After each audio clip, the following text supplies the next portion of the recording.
పరమందు సింహాసనాసీనుడైన దేవాది దేవునికి నా హృదయపూర్వక వందనములు, స్తుతులు, స్తోత్రములు సమర్పించుకుంటున్నాను. అందరికీ శుభోదయం. ఇది నా మహోన్నతుడైన దేవాది దేవుడు నీ కొరకు సిద్ధపరిచిన వాక్కు. పర్వతములు తొలగిపోయినను, మెట్టలు తత్తరిల్లనను, నా కృప నిన్ను విడిచిపోదు. సమాధాన విషయమైన నా నిబంధన తొలగిపోదు అని నీ యందు జాలిపడి యెహోవా సెలవిచ్చుచున్నాడు. దేవుని నామమునకు మహిమ కలుగునుగాక. ఈ మాటలు యెషయా గ్రంథము 54వ అధ్యాయము 10వ వచనంలో వ్రాయబడి ఉన్నవండి. ప్రియమైన నేస్తమా, నీ దేవాది దేవుడు నీకు ఇది నాన్న చక్కటి వాక్కును ప్రకటన చేస్తూ ఉన్నారు. ఎప్పటికీ కూడా ఆయన కృప నిన్ను విడిచిపోదు.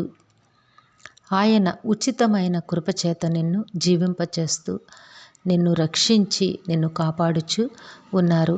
ఆ సంగతిని నీకు ఆయన తెలియచేస్తూ ఉన్నారు. కాబట్టి నేస్తమా, ఈ భూమి ఆకాశములు గతించిపోయినా నీతి కలిగిన దేవుని మాట నెరవేరక తప్పదు. ఆయన మాట మాత్రము నశించిపోదు.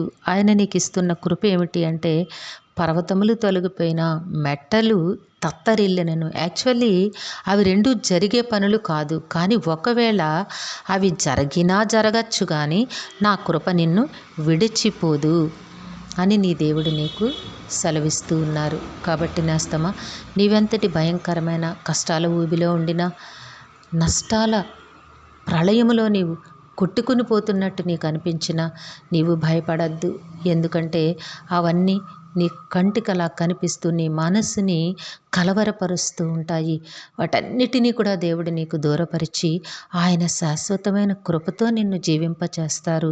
నా కృప నిన్ను విడిచిపోదు, సమాధానమైన నా నిబంధన తొలగిపోదు అని నీ మీద జాలిపడిన దేవుడు నీకు సెలవిస్తూ ఉన్నారు.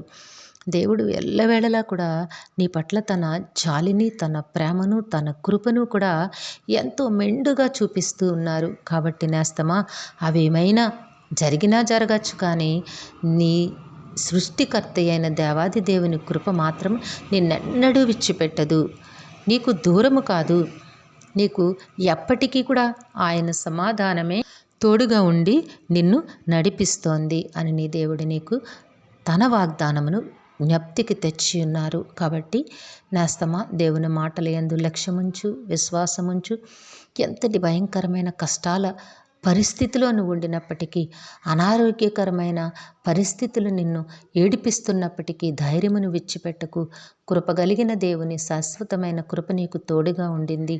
నిన్ను ఎప్పటికీ కూడా ఆయన కృపే నడిపిస్తూ జీవింపచేస్తోంది. కనుక దేవుని యందలి విశ్వాసంతో ఉండు. దేవుడు తప్పకుండా తన శాశ్వతమైన కృపతో నిన్ను జీవింపచేస్తారు. దేవుడు నిన్ను దీవించునుగాక. ప్రార్థన చేసుకుందాము. సకల ఆశీర్వాదములకు కారణభూతుడైన దేవాది దేవునికి నా హృదయపూర్వక వందనములు, స్తుతులు, స్తోత్రములు. తండ్రి, జీవము కలిగిన దేవుడా, మీ బిడ్డతో మీరు మాట్లాడిన రీతిని బట్టి మీకు స్తుతులు సమర్పించుకుంటున్నాము. ఏ బిడ్డకైతే ఈ వాక్కును వినిపించున్నారో ఆ బిడ్డ జీవితంలో, కుటుంబంలో కూడా నాయనా మీ శాశ్వతమైన కృపను తోడుగా ఉంచి నడిపించండి.